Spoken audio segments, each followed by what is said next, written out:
Good evening, Cook With Me crew. Thank you so much for being on tonight or today, whenever you're watching this video. Thank you. Please give me a little hello, a little hurrah if you are on live with us tonight. Let us know where you're cooking from, or like I said before, who's in the kitchen with you. I always love knowing, how you can influence the ripple effect. That's the reason why I do what I do. So if there's others in the kitchen with you, it's kind of good to know, and hopefully I can say a little hello to them as well. So tonight we're going to be doing one of my favorite recipes. This is a childhood recipe. This is a family favorite, and this brings back very fond memories. The other thing I'm going to be showing you along within this recipe is going to be a cashew sour cream, which I'm very excited about because it applies to so many other different types of dishes that you can make as well. So that can become a pretty key staple for a lot of people's households, especially if you're wanting to transition to more of a dairy-free diet, or if you already have that going on. This will be another delicious option that you can customize in many different ways. So we're going to do the cashew sour cream. We're going to do the famous Dad's Borscht. I'd like to say my dad could be watching this right now at this time, but he's probably mid-REM cycle sleeping in Canada right now. So I won't force him to get up in the middle of the night to come watch along. But this recipe was definitely inspired by Dad. And originally then for him as a kid, he grew up around a lot of Ukrainian settlement in Canada. And this was a Russian, originally a Russian, Ukrainian, that sort of area recipe. They all have different versions of it. And so I guess he learned it from the Ukrainians, and then he passed it on to us. Now, fondly, this memory that I also have is of this major family reunion that I went to. There was probably over 350 people there. And I remember all of my favorite aunties. At the time, I was probably only about 12 years old. All of my favorite aunties got a hold of, I don't know where they found these, but these massive stainless steel vats of pots. And I just helped them chop up everything and make huge, like we're talking huge portions of this soup to feed the family reunion, basically.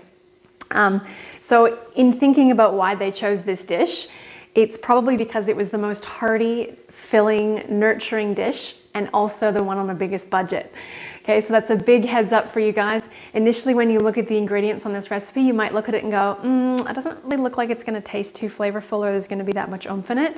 I promise you, please do not get past that moment, because it is amazing how these flavors come across. They just understood how to bring these types of flavors together. So please give it a shot. Even if you're just watching tonight, please do get into making some of this, because it hopefully will become your favorite soup. It's also my favorite soup to have whenever I'm feeling a little bit unwell or in the peak of winter. Now that I live in Australia, the definition of the peak of winter has changed, but still when it starts to get a little bit chilly, I definitely crave this soup. Okay, so let's get into it. What are you going to need? You're going to need a big soup pot. Now it will fit in your average sort of standard soup pot size, but just. Okay, so if you don't want to have to kind of muck around and be too careful around that, and you happen to have a bigger pot on hand, then I'd probably recommend you get this bad boy out. It's nothing like the vats we used to make it in. But having something like this on hand is really great, so that A, you don't have to worry about spilling when you do mix it, but B, so that you can make a double batch, bring some to friends. I don't know about you guys right now, but I have a lot of friends that I wish I could just be dropping off tons of food at, because they're going through lots of different things right now. So that's also something that's always on my mind when I make a double batch is, can I do that double or triple batch so that I can bring some to friends as well? You might want to do the same. Okay, so grab the pot out. We're going to be putting our chopped up potatoes and beetroots in there. Now you might have seen in the recipe that you can do the red beetroot, but you can definitely do the golden beetroot. Or if you're really lucky and you've been going as a good student to farmers markets, you might have been so lucky as to find what's called a chioggia beetroot. And it's a really magical kind of red and white concentric circles. When you cut it open, you just get these perfect red and white circles. It's just the most beautiful creation. It's so cool. So you can do this with any type of beetroot. The reason why the beetroot is in part of this recipe is because it does give quite a bit of sweetness to the overall soup. So it's something that you really don't want to leave out. If you're concerned about the color, I guess, of everything turning red for whatever reason, then definitely use the golden beetroot or the chioggia one, because that will save you the effort. Now, the only step that I've skipped here for you tonight for the sake of time is washing the potatoes. So I've already scrubbed them, and I'm just going to show you. You could do this all by hand, and usually, it's 6 of one, half dozen of the other. When I'm making this at home, I'll sometimes use the knife and sometimes use the mandolin. but I'm going to use this one for the sake of time now. It's not going to maybe give me the perfect look and feel of the potato cut, but I've chosen the large julienne slicer option, which I also call the stir-fry cutter blade or stir-fry blade. And I'm going to use that one just for the sake of speed, okay? Because then we can punch through this pretty quickly. Okay, once you get used to your mandolin, those of you that are already using it. So these look like kind of, I guess, short little fries, and they are much smaller than what I've actually called for you to cut your cubes in the recipe. The advantage in this is that they're going to cook a little bit quicker. So if you are in a bit of a pinch for time, this is an option. You could leave them whole, or we could just make them a little bit smaller. So there's, well, I probably wouldn't leave them whole because then they're not going to fit too well on your spoon when you soak them all up and get them into one nice bite. So we kind of want to chop them up a few times. And let's add all of our potato and our beetroot to the pot, okay? And then maybe you can have a think about whether or not you've got some stock, some homemade broth in your freezer already, in which case you could pop that out so it can just defrost a little bit so you can take it out of its container a bit easier. And if not, we can use water, okay? So it's going to, you can create the same level of flavor, you just might need to do a little more adjustments, a few more adjustments when you taste the soup if you're starting with water instead of broth. Okay, so let's punch through these guys. Okay, we'll do a couple of potatoes. And while I'm doing this, I might as well show you that if ever the thing that you're cutting gets stuck or wedged into that part of the blade and you are using this version of the slicer, then I would say do not put your fingers, like for example, if the potato got stuck here, do not get in there with your fingers to try to take it out. Just lift the blade out. So lift the blade, take it out, and then the potato will come out with it. That's the safest way to get that unstuck. I nearly had a lady lose a finger the other day with not knowing that trick, so now you guys know it. Hello, Julie and Mel, you guys are on tonight. Awesome. Getting ready for your big trip. And hello, Amanda. Hello, Zoe, are you there as well? Are you getting to do the cutting up of the potatoes, Zoe? I'm pretty sure you'd be a pro at it by now. Hope so. So you can see how when I talk about having the right tool for the job, this can kind of save you a lot of time, can't it? And yes, they're not going to be perfect cuts. So if you're doing this for friends or it's, you know, someone's first experience with it, you might actually take the time to cut them properly. But when I say properly, it's really all relative, isn't it? Because everyone's going to have different ideas on what properly means. As long as we get the flavor right, it shouldn't matter as much how we're going to chop these potatoes. Okay? Now, when we finish with the soup, because I'm putting the red beetroot in, everything is going to go bright, the most gorgeous, vibrant color you've seen, which I think is actually a really good thing, okay? Because anything that's that bright in color has got to be full of antioxidants, and it is. Beetroots are really good for that, okay? They're also really good for other parts of the body. And in general, let's be honest, if it's a vegetable, it's good for you in general. So we want to get those beetroot in there, mostly for the sweetness, really. Okay? And it's just the most beautiful soup to present, especially with the contrasting white from the cashew cream. It's a gorgeous soup to present. So it can be, you know, even though you might look at the ingredients and go, oh, well, you know, I've heard this before, where's the meat? Okay, if you're thinking that, that's all right. It's okay. You could add some if you absolutely had to for those very critical family members of yours, but it really doesn't need it, guys, okay? Really doesn't, if we get these flavors all right. So we've got our potatoes in there. Let's chop up our beetroot. Now, I wanted to show you this when you buy beetroot. I've already taken the tops off. Okay, so I bought these with all the leaves attached, and they were the most beautiful leaves. So if you can get them like that, I would highly recommend it, because the leaf part I cut off pretty much straight away when I bought it so that they were nice and fresh and viable and lively. And I just steam them and have them with a little bit of olive oil and salt and pepper on top. Or some of you might be having butter, or some of you might be putting my macadamia parmesan cheese recipe on top of that. But they're just beautiful as a steamed vegetable, and you will get, I don't know exactly the quantity, but more iron from eating those leaves steamed than you will from, it's a higher in concentration of iron per calorie than pretty much any other food out there, nearly, okay? So very high in iron. I highly recommend getting the tops when you buy the beetroot. And then with the bottoms, these will last a lot longer in the fridge. So that's why you eat the greens first, and then you can store these for much longer. So I've left a little bit of a handle on here. Not that it's super important, but what we're gonna do is give it a bit of a scrub. You could leave the skin on if you wanted, or you could peel it, okay? There's many different ways to prepare beetroot, so it's entirely up to what you want to do. If you're new to beetroot, I'd probably recommend you peel it, okay? Only because some of these kind of grittier, rough bits you will possibly feel, okay? So you might just want to peel it. And this is why I leave the handles on, so you can hold it and you're not dealing with this thing rolling away from you in your hands. Okay, so we'll give it a quick little peel. And then yes, everything is going to go red. So if you don't want red hands, it's kind of hard to avoid, but you could just put a little bit of oil on your hands first and then they won't get as stained. I tend to just roll with it. It only lasts a couple of hours, the staining. Okay, so we can chop this one by hand. Beetroot is a little bit tougher, so it's going to be a bit more challenging in this. I could give it a go. If you're going to do that though, we want to definitely make sure that we're safety first using the hat. So beetroot is quite a tough vegetable, so you'll have to give it a good skewer. Okay, and then if you're using your mandolin, please be very careful because you are going to have to commit to the slice, as in you're going to have to give it a fair amount of oomph to get through this. So you put it in at an angle. Okay, so I'm really kind of committing to that slice. Otherwise it might just kind of kick on you.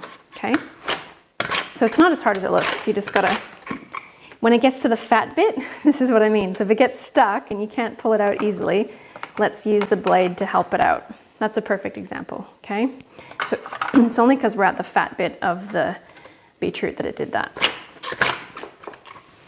And they're just tough. Okay, so that might be too difficult for you. You might want to cut the rest by hand. Absolutely okay. I was trying to save some time, but might not with the beetroot. They make quite nice fries though. That's a good French fry shape if you're going to do some roasted beetroot crispy fries, which if you've already been doing your Cook With Me's, you'll have that recipe already in your repertoire. And if those of you haven't already seen that one, it's a couple weeks ago, a few weeks ago now that we did crispy fries. So check that one out. Okay, so there's our beetroot. We're just going to get that all in the pot. As you can see, this is something you could be employing the help of your family members and or your kids to help out with. Not and or, you know what I mean. Family members, kids, adults, friends, who's ever going to get to eat this, they should help too. It can be a very family affair. How's everyone going? Is anyone cooking with me tonight? Let me know that I'm not totally alone here tonight, guys. Glenda, you must be cooking with me, right? Hello. And I haven't heard, is Zoe online? Maybe you guys went offline here for a second.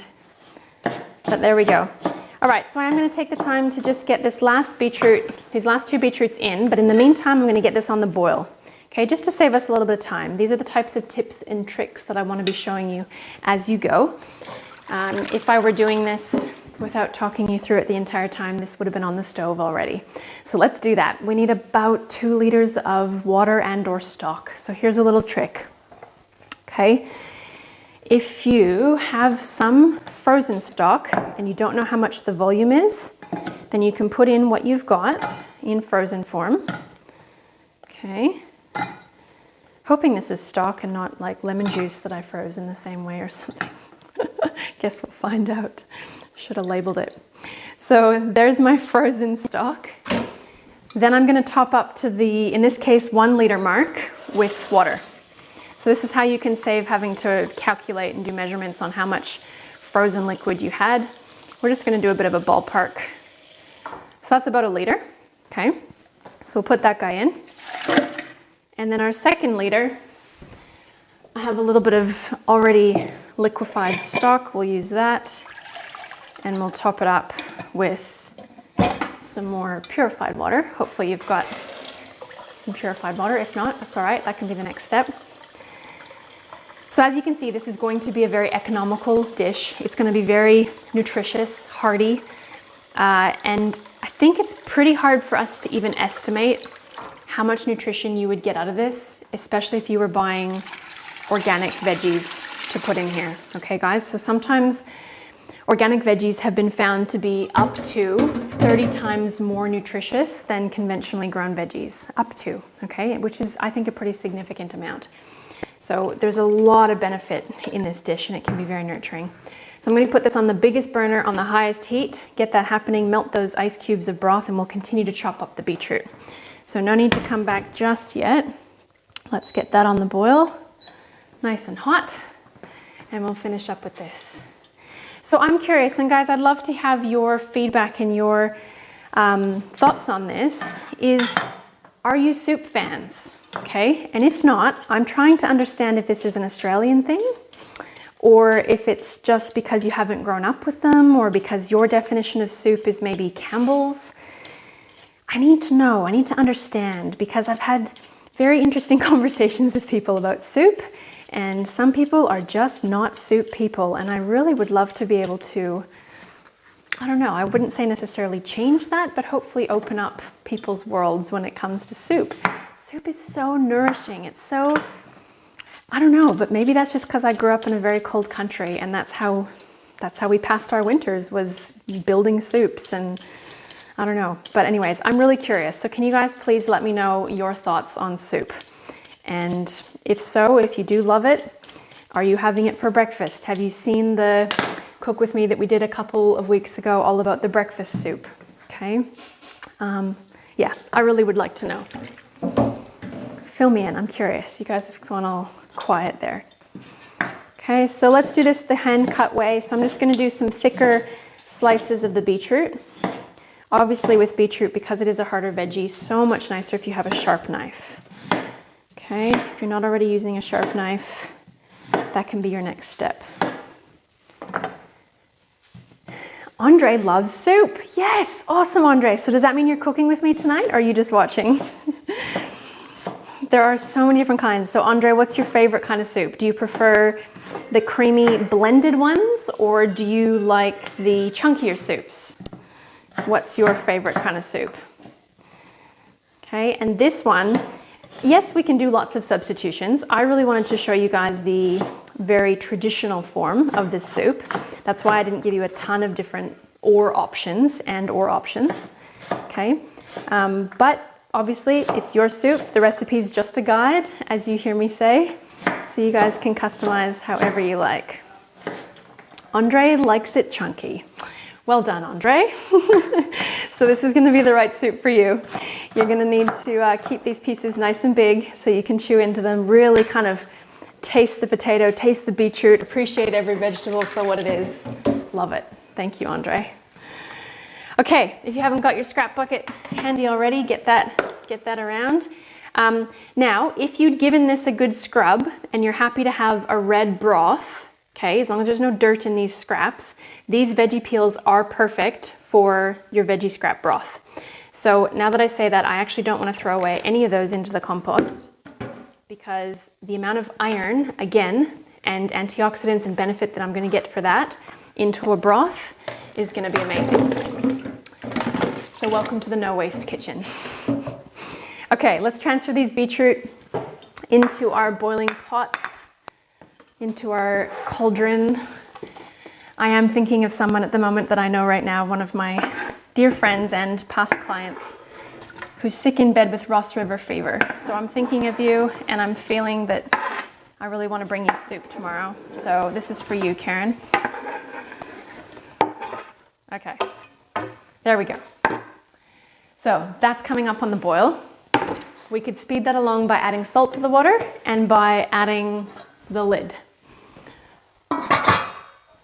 Okay, now that that's happening, we can move on to the next step, which is we're going to get the onion, the celery, the caraway seeds, hopefully you've got some of those, the olive oil and the bay leaves, frying off in a different pot. So it's just to speed it along, okay? This is how you make a quick soup. Soups do not have to be simmered on the stove for hours and hours and hours and hours and hours, okay? Do not let that be a reason for you to not make soup, thinking that you have to simmer them for hours and on end. Soups can be one of the quickest dinners to pull together.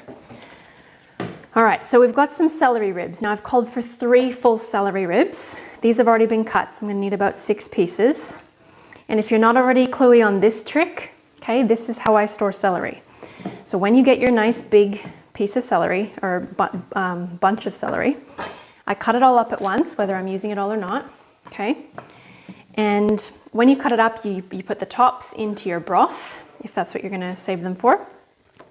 Or you can juice them, okay? Or you can fry them off and have them with your breakfast. If you're frying up onions and mushrooms, chuck in some celery leaves. It's beautiful for flavor. And then the rest of the stalks and the stems like this, store them in water. They're actually kind of submersed in water here, in a container in the fridge, and they will stay crispy and perfect for a very long time. So that's how we store celery. Otherwise, it'll go limp if it dehydrates itself in the fridge. All right, so just some small bite-sized pieces here. I'm just going to go through them a couple times lengthwise, and then we'll cut smaller pieces this way. Everyone with me? Julie loves soups too. Excellent, Julie. Good to hear. You had a cauliflower soup for lunch. Very cool.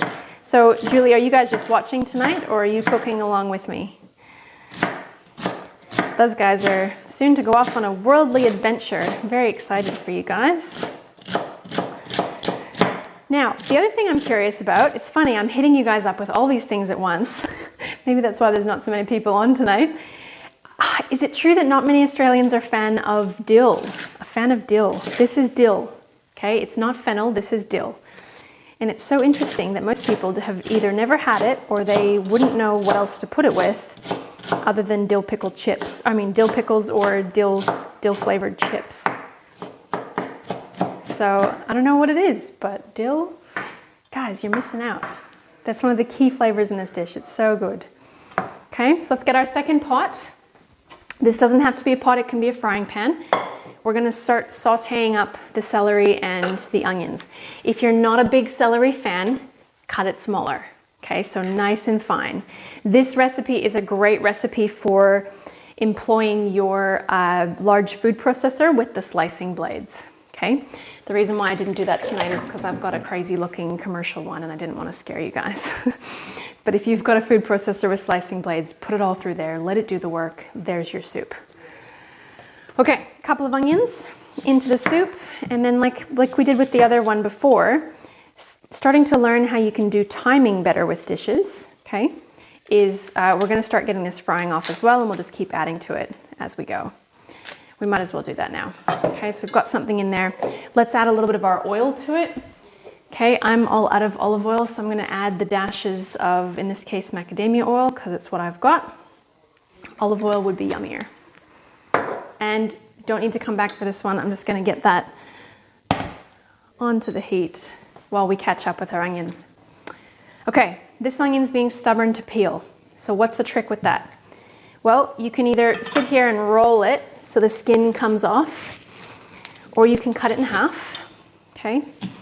And usually the skin will come off a lot easier once we've cut it in half. If it still doesn't, then you give it another roll, fair bit of pressure, and it should be easier to take the skin off then. If we get under that little lip. There we go. Okay, so that'll hopefully save you a bit of time and tears. I had to learn that trick because onions get me. They get me so bad. So the faster I can be done with them, the better. 1 onion, 2 onion, you'll get really quick at this too. Cut it in half, give it a roll. Amanda, I like it with fish but haven't had it in soup before. Now I assume you're talking about the dill. Yes, good call. I had to think about that one.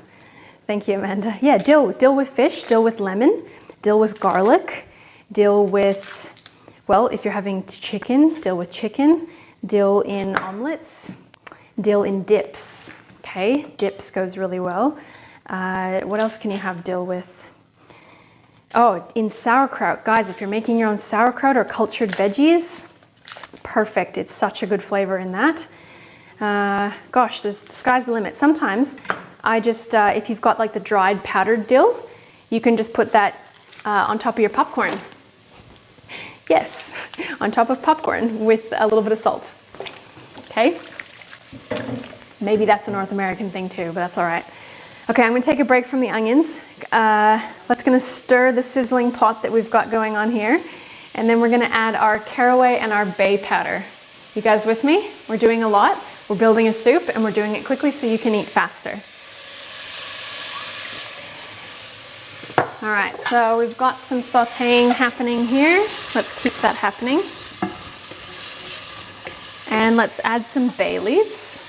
Now I've only got a couple left and a little bit of powder. These are the nice, big, beautiful Indian bay leaves. So they go a long ways. So we're gonna add them whole. These cannot be eaten, but because they're whole, you'll be able to see them and take them out when you serve the soup. We always made it a lucky thing. So if you got served the dish with the bay leaf, you got to make a wish or something. Whatever works, right? And some caraway. I don't know how to describe the smell of caraway, but that's what the seeds look like. It's a very distinct flavor, very typical of the more northern regions. Okay, so let's do a good teaspoon. I like a little bit extra.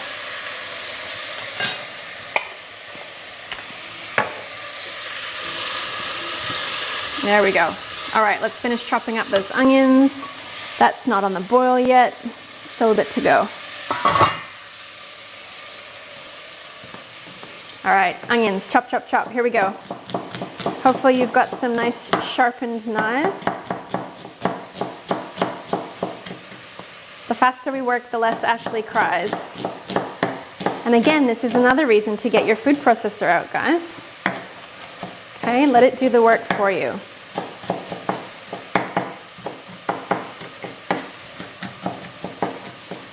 Keeping in mind, these will soften down quite a bit, but we don't want to have too big of chunks. Okay, so chopping through them as much as you need to.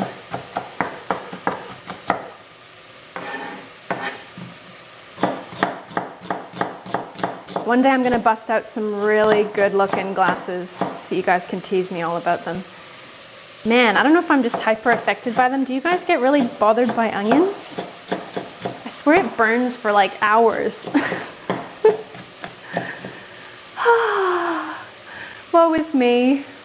I gotta ditch these guys, bear with me.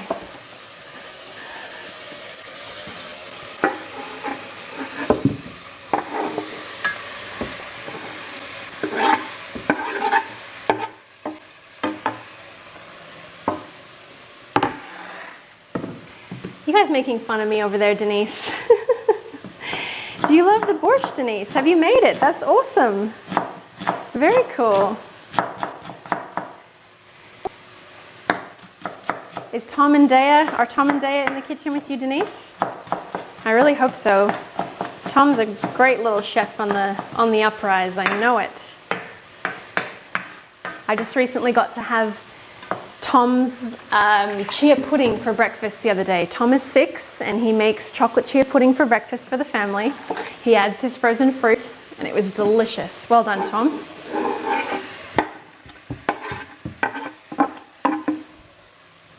Okay, done are the tears.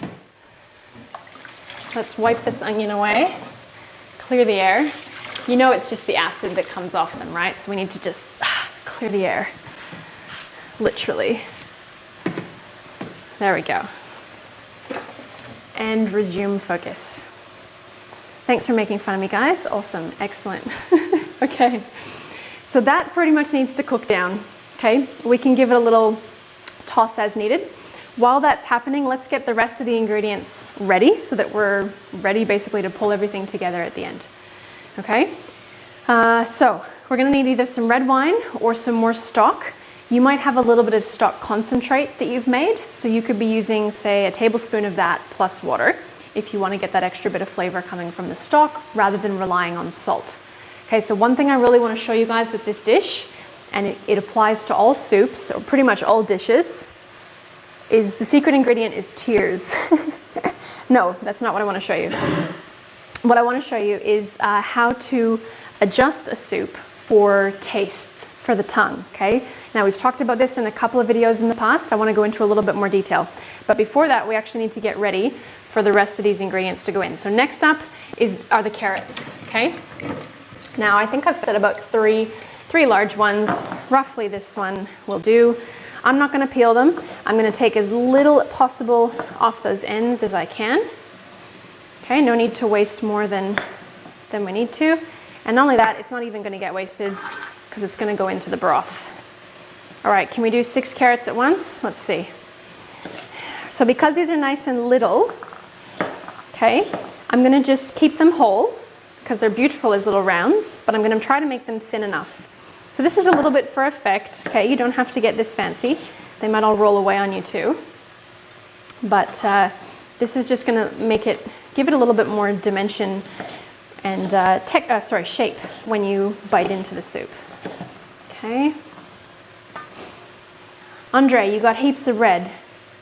What does that mean? Tell me more. I'm trying to think what I was talking about now. Red onion. Are you using red onion? Very good.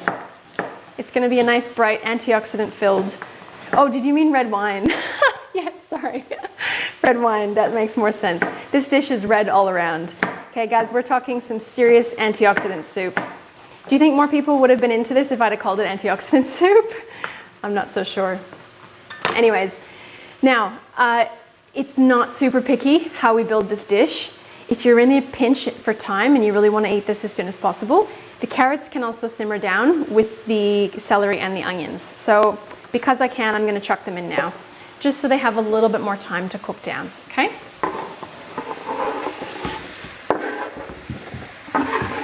Hopefully they don't all roll away on me. And while I'm there, I'm just going to give it a quick little toss. Nothing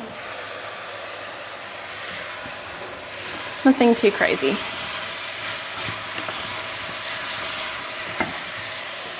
Sure, come on back. See all the mess I made. There we go. So we're starting to get a bit of softening down. Okay. All right, so the other ingredients are kind of quick and easy in terms of the sauce and how we're going to build the flavor into this dish. So the last veggies to cut up is going to be some cabbage and some green beans, okay? Now, obviously, if you don't have these ingredients, that's okay. Believe it or not, cabbage is really quite sweet as well. So overall, when you bite into this, you're not going to think like you're biting into dessert. But in terms of the different tastes on the tongue, this dish does come across as one of the sweeter dishes, as opposed to salty or spicy, etc. So, thanks for the clarification, guys. Yes, I understood the red wine thing after I thought about it for a second. And I managed to save from the throes of, I guess, other family members. I salvaged the rest of this beautiful bottle of organic red that I had as well for this soup. Otherwise it was going to be gonzo. So I've got some red wine as well tonight for the soup. It just gives that nice little extra dimension to the flavor. Okay, so guys, approximately 2 cups of cabbage. Does it matter if you're a cup under or a cup over? No, not really. It's your soup. Okay, so let's call that about 2 cups, and let's make it slightly more bite size. Done. Okay? And those of you that don't already have a nice big cutting board, are you seeing the benefits of having room to work? Maybe you'll be looking to get a big one soon. Maybe you'll be at IKEA looking for cutting boards. By the way, IKEA, you can send me a check any day now. That would be lovely, so I can get some more of your stuff. Okay, and some green beans. The fresher, the better. Love the green beans. That was the other thing to mention, is that my family, the Jubenville side, we're all farmers, pretty much. They all grew up on a farm. My dad was one of 13 kids. And yes, I said that right, 13, 1-3. And they all grew up on the farm, learning how to take part, learning how to have their jobs, their duties on the farm. And I think it was quite a cool upbringing. I'm sure it had its moments, but I think I would have, loved to have learned from my grandma, my grand-mère, French grandmother, and what she could teach everyone, as well as my grandpère, on the farm. So here's to you, Dad, and all of your beautiful teachings that you've been able to pass on to us as well. So they, when we were at this family reunion, some of them still had these beautiful veggie gardens right in season. So many of my aunts and uncles had brought their own veggies from their garden to make this soup. So that's kind of the other rewarding bit, is that it wasn't just like nowadays where we just go to the shops and buy everything. They literally made this soup because they grew it. So I just think that that's a totally different mind shift, and can you imagine if we could get back to that one day? Even if you only grew the green beans of your soup, how good would that be? How amazing would that be for a child to get to say that, you know, together as a family, you guys grew the green beans in this soup? I don't know. Maybe I get excited by things a little bit too easily, but I think that's pretty special, and it's pretty rare nowadays. Okay? So there's only one tip of the bean that we need to get rid of. The other tip, you do not have to. I try to take off as little as possible because, again, this is where I see a lot of waste creep into the kitchen. So I just I don't worry too much about that, and sometimes I even put back in the ones that have the really pointy ends because they're really yummy and sweet. Okay? And then again, we just want slightly bite-sized pieces with this. So we'll just chop that up a little bit more and get them ready to go in. Okay, so that's all the veggie prep. We'll do a little bit of dill, fresh dill, approximately 2/3 of a cup. What does that mean? Well, basically that means how much do you love dill? Go more if you absolutely love it, but try not to skip it in this dish, okay? It's pretty important in terms of the flavor, and it's really kind of a nice feature to also put on top of the dish after. So if you want to reserve a little bit fresh, then I would recommend that to keep it so you can sprinkle on top of the dish after. Okay, so with the dill, if you're going to be sprinkling some on top of the dish, we're going to cut them to be slightly bigger pieces, okay, of the fluffy ends, and that we can save for on top of the soup. And then we're really going to cut into this stuff to go into the rest of the soup. Okay, so that as you get more down the stem, we are going to use it, but you're going to cut more and more thinly, okay, so that we don't bite into big chunks of dill. Okay, so we're just going to cut little pieces.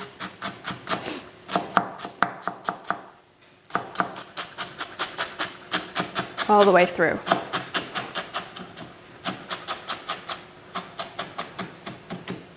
Oh, those of you that are cooking at the same time as me, are you getting this smell-o-vision? Oh, I wish I could give it to you at home that aren't actually watching, but oh my goodness. Or aren't actually cooking at the same time, because this is starting to smell very good. Okay, come on back. Let's go check on the rest of the soup. And if it still has a ways to go, then we're going to make our cashew cream in the meantime. So let's see how we're going here. It looks like we've got boiling action happening here. So remember, if you guys are still learning this, always remove the lid away from your face so we don't get any steam burns. Steam burns a lot faster than boiling water. So we've got some beautiful boiling beets and potatoes. So the potatoes are already starting to turn a little bit of color there. Okay. So we'll just let that keep going because we still want to kind of cook these down so they're ready to build the soup with. Give this another little toss.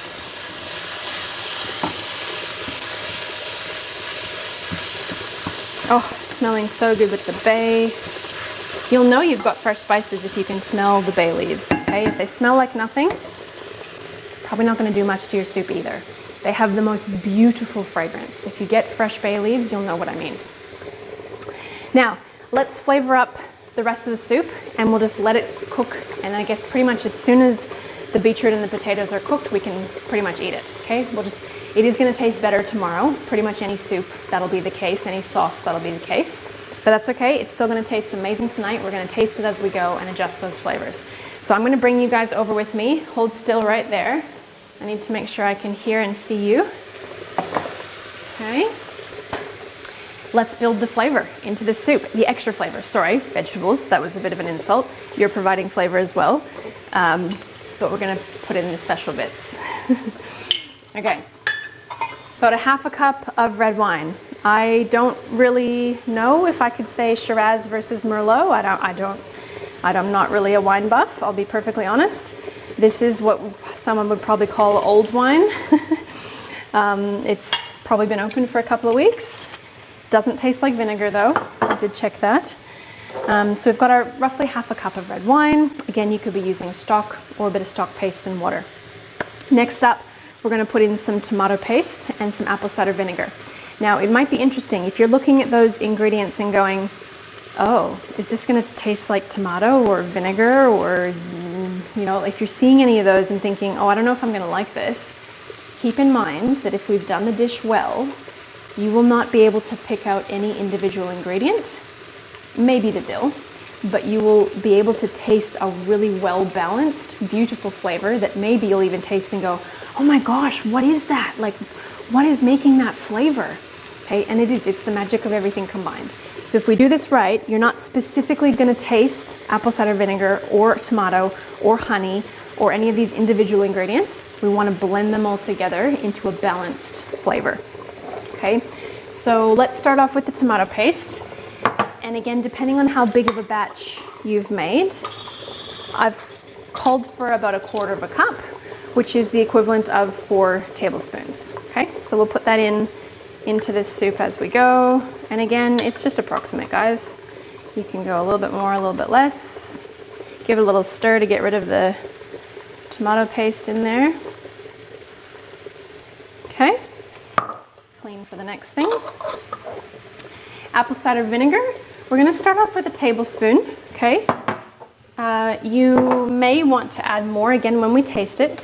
So once you get a taste of this, once it's all blended up, sorry, not physically blended, but once all the flavors have melded, then you can have a taste. And the place that you first go to figure out what it needs are the existing ingredients in the list. So you'd look there and you'd go, okay, does it need a bit more sourness? So that's what the apple cider vinegar is bringing. If it needs a bit more sweetness, that's what the honey is bringing, right? Okay, and initially you may not know what it needs, and that's okay. That's when you do the test trick, and I'm going to show you that in a sec. So let's go 2 tablespoons of some honey. And if it's sticky, we'll just have to go a little bit extra. There we go. Okay, we'll clean that guy up. And some salt and pepper. So we're going to go to taste. Okay, everyone's palate's going to be very different on this.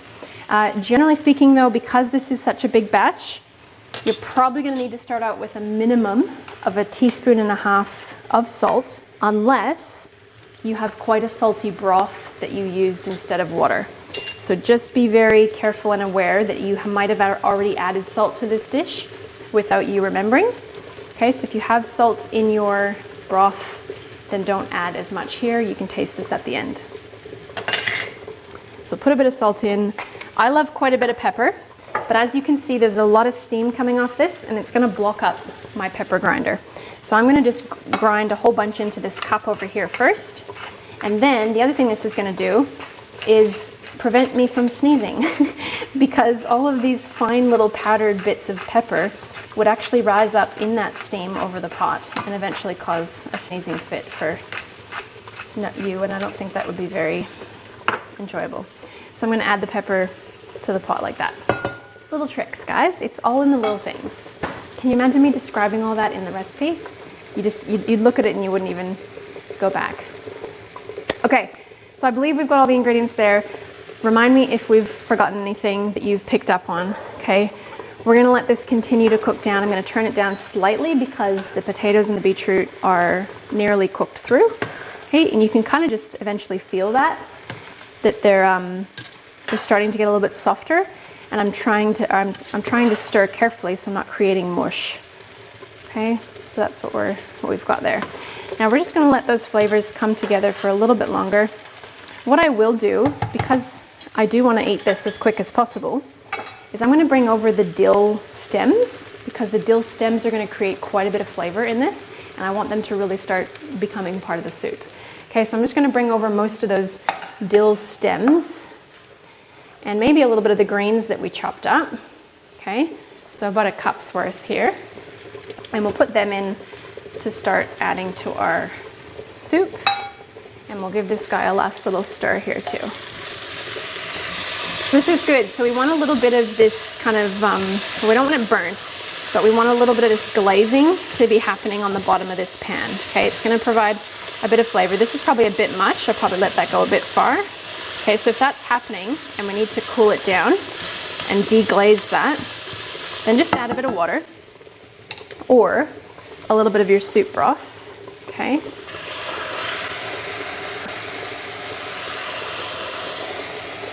So that we can get all the good bits off the bottom of this pan and make it easier to clean. And that's pretty much ready. So once the onions and the celery have cooked down, they've softened up, the carrots have kind of caught up to the cooking. The point of why we're doing this in 2 separate pots is so that we don't have to wait for 4 hours to eat this soup when everything's perfectly cooked all together. Okay, so I'm going to transfer this all in there now. Very carefully so it doesn't splash. Okay, so I'm going to lower the pot in as much as I can and pour towards the edge closest to me so nothing's going to splash.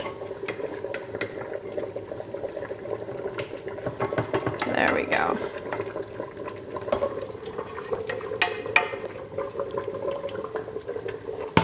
Wish you guys could smell this. And we'll turn this guy down. Oh, yes. Okay, so let's let that sit there for a little bit longer. I've got it on low heat now.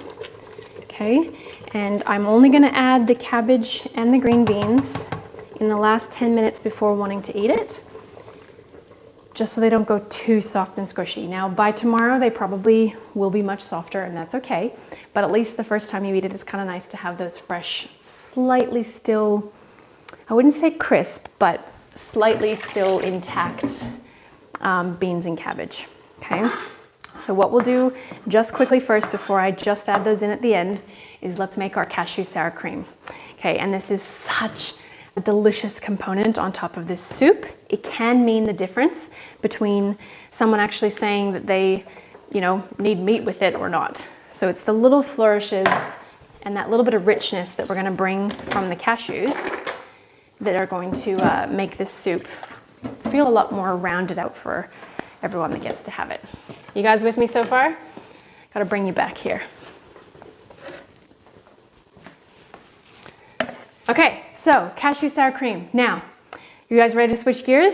Who's made this before? I kind of want to hear about that. We can flavor this in so many different ways after, but we're going to keep it really simple for the sake of today so that we can just make a plain sour cream, dairy-free, of course. Now, in the event that you happen to be having a day like I did today, and you got to a few minutes before you hit the live button on your video, and you realized you hadn't soaked your cashews yet, then in a pinch, you can pour boiling water over them instead, put a plate on top as your lid. This has now had a chance to cool down a little bit, and it's soaked up a lot more of the liquid because the water was hot. Okay, so we're just going to drain off this water, because this is the soaking water, and then we're going to add fresh water to this. Okay, so we'll drain that off. And you will be needing a blender for this. Okay, so unfortunately, food processors, well, fortunately, they're made to not blend things. And this one we want to be super smooth. Okay, so if you haven't got a high-powered blender, you might just have a slightly more textured sour cream, which is okay. It'll just make it ever more important that you've kind of soaked these down to soft first, so you have a better chance of getting it nice and smooth. Now, if you're not working with a high-powered blender, then the trick here is going to be to not add too much liquid too soon, so that you have a chance of the blender actually blending it down before it just kind of whirls it around. Okay. Jennifer, great question. What other nuts can you use instead of cashew? Okay, that's an excellent question. So the next closest thing to this for your sour cream is going to be sunflower seeds.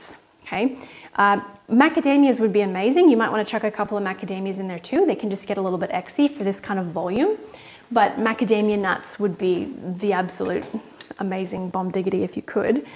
And okay, Denise, good question. Thermomix. Can you do the Thermomix? Yes, you can. So the tips I'm going to tell you with the Thermomix is you're probably going to have to make a bigger batch. So maybe not quite double, but 1.5 times so that you have enough volume for it to actually not just create an air bubble. And you're Probably going to have to do quite a few scrape downs on high, the highest you can do.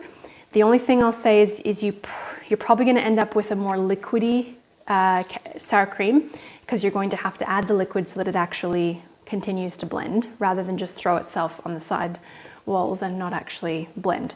Okay, so yes, you can do it in the Thermomix. Yes, you can probably get it pretty close to this smoothness, but it'll have to be more liquidy. So just know that you'll have to add a little bit of extra, either lemon juice if you want it more lemony, or water, or you could add a non-dairy milk to keep that creaminess rather than it getting watery. But that's a great question, Denise, thank you. Okay, so now I'm probably a little bit over my 3 tablespoons here with that full lemon. It was a big juicy lemon, but that's okay. Denise, you like bulk anyways. Excellent, good, that's smart. And like I said before, this is like a neutral base dip. So you can flavor this any way you like. I mean, beyond the soup, it could just be a dill and garlic dip, or you could turn it into a curried cashew dip. Okay, so there's lots of opportunities for that, just even as a dip with carrots, with celery, that kind of thing. Okay, now we don't necessarily want this to taste salty like a quote-unquote dip. This is meant to just be a simple sour cream. So I'd probably only say about 1/4 teaspoon of salt, maybe a touch more, like a heaping quarter. Okay, and then we do need that little touch of apple cider vinegar just to give it that sourness. We don't want it to taste like vinegar, but just a little bit of extra sourness. Okay, and you should be able to use other kinds of vinegar, but just maybe be cautious because they're going to have different strengths. So about 2 teaspoons of that, or a little bit over. Okay, now that's it, except the water.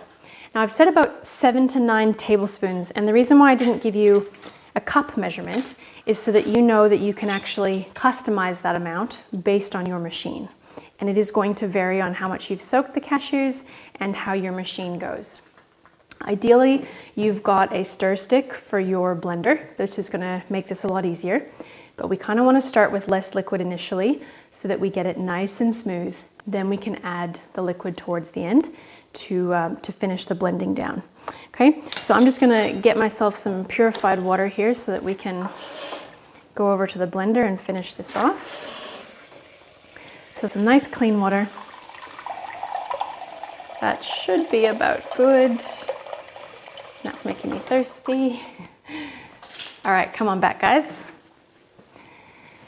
And now that we are set up for our cashew cream, before I get the blending happening, I'm pretty much ready to eat, so I'm going to add in the beans and the cabbage, okay? So stay right there. I'm just going to bring this over, and we'll add that into our soup here. So it's going to give us a nice bit of extra volume, and it's going to have enough time to cook down. Oh, lost a couple. There we go. Okay, let's add that little bit of extra dill as well, not all of it.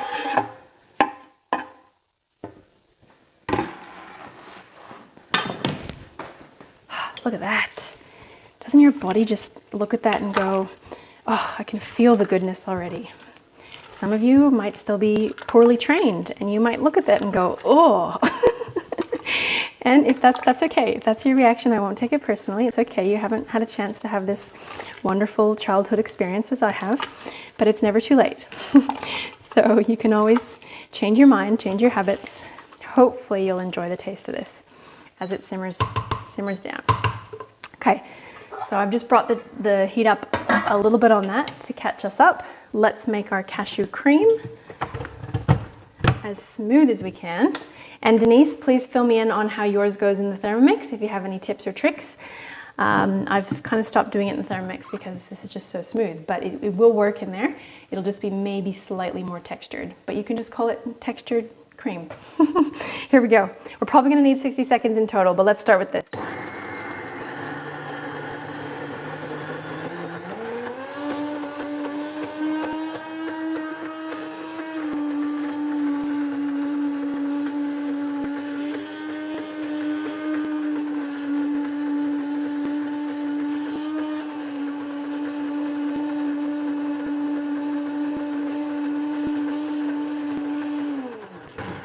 All right, so I kind of wanted it to struggle a little bit first so that we can start really breaking down the cashews. It'll just be a little bit smoother. But now I'm going to add probably just the minimum amount there. So that's 2, 3, let's add about 7, 4, 5, 6, and 7. And we'll let the blender do the work.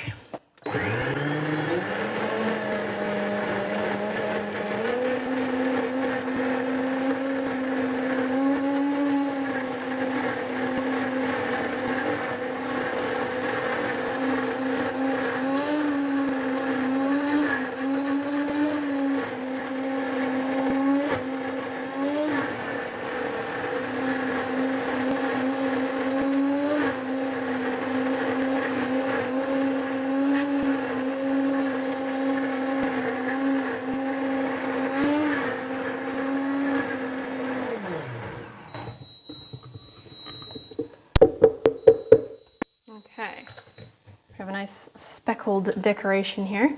So let's take this out. We're gonna have a little scrape down to the edges. See how smooth we've got it. It might need a little bit more. Okay. Okay, so come have a look and see it here.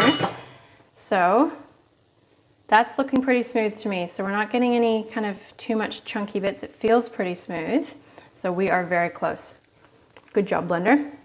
So have a taste. Some lemons are more sour or more bitter than others. Do you like your sour cream more sour? Does it need a little bit more lemon? Does it need a touch more salt? At the end of the day, the purpose of this on top of the soup is to give richness. So probably by now we've got that achieved. The question is if you just want to make it a little bit subtly different. I think it needs a little touch more apple cider vinegar, just for a bit more sourness. Okay, so we're just going to go a touch more. I also remember now I did a couple extra cashews too, so that's probably why. Okay, and in terms of thickness, we do not have to go any thinner than that unless you want to. I did add a little bit of vinegar, but I'm going to make it 8 tablespoons. Last little blend. This will be then the super smooth finishing touch, and then we can eat.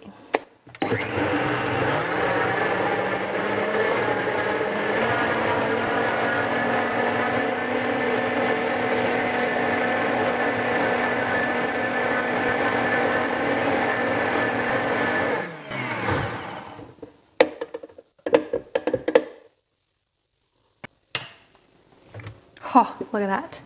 Now that is cream. Okay, so very smooth cashew cream, like sour cream, especially once it cools in the fridge. So tomorrow, that'll be a very nice thickened cashew cream. And again, it can be a base. You could just have it on toast with avocado and tomato. Entirely up to you. It goes really quickly in our household. Okay guys, it's time to have borscht. Let's do it. So I'm gonna get us a nice big soup bowl. Haven't really planned that one yet, so let's choose, it's nowhere near big enough for this borscht. Okay, I'm gonna bring this over to you. Oh, yum. Smells so good. Dun dun dun. We need a ladle.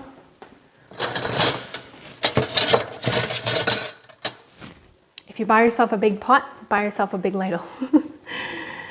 Now, the one thing I didn't do, guys, sorry, is taste it and actually check it with you. And I'm just gonna trust right now that it's gonna taste to my liking, but let's quickly talk about the tasting. Okay, so like I said before, how we balance a dish when it comes to the tastes. If you're talking Eastern methodology, you're going to have 6 tastes on your tongue. And now these are physical areas on the tongue. So I can't remember them exactly. The front is sweet. The front of the tongue detects sweetness. The sides detect salty, and another part of the side of the tongue detects sour. The back of the tongue detects bitter, I believe, and the middle of the tongue is going to detect, well, in the Eastern methodology, they're going to pick up astringency, also on the sides, and pungency. Okay, now I won't get into all the theory on that now. If we're talking Western methodology, then we drop the astringency and the pungency, and instead they call it umami, which is also known as savoriness in the middle of the tongue. So what we're doing here is we're trying to build everything except bitterness. The bitterness technically is going to come from the greens, Okay, so when you give this a little taste, what we're looking for is balance in flavor. Okay, and that might be a new concept to you, so it might just take a bit of playing.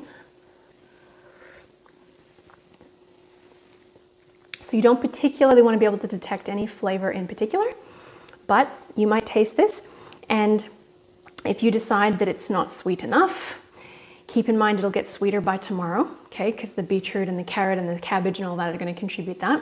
You could add maybe a touch more honey if it's not sweet enough.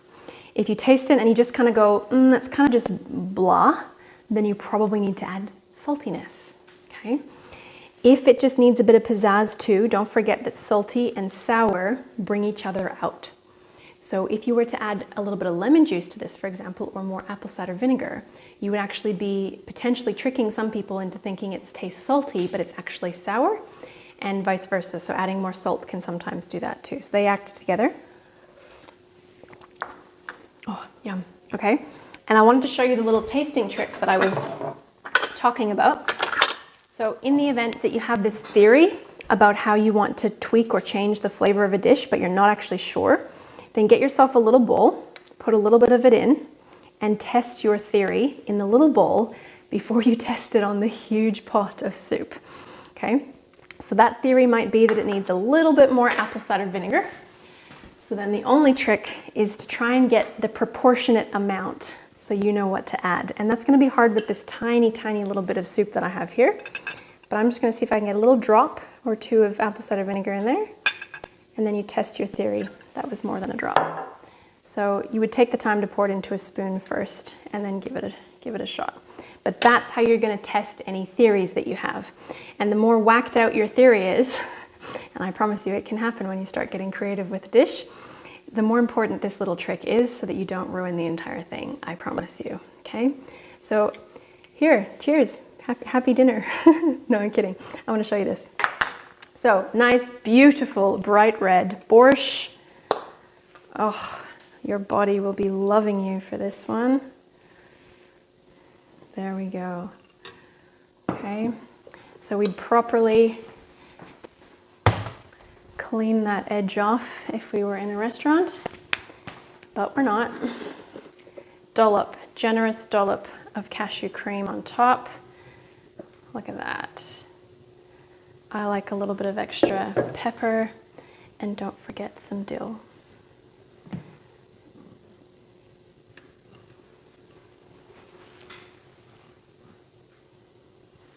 There we go, guys.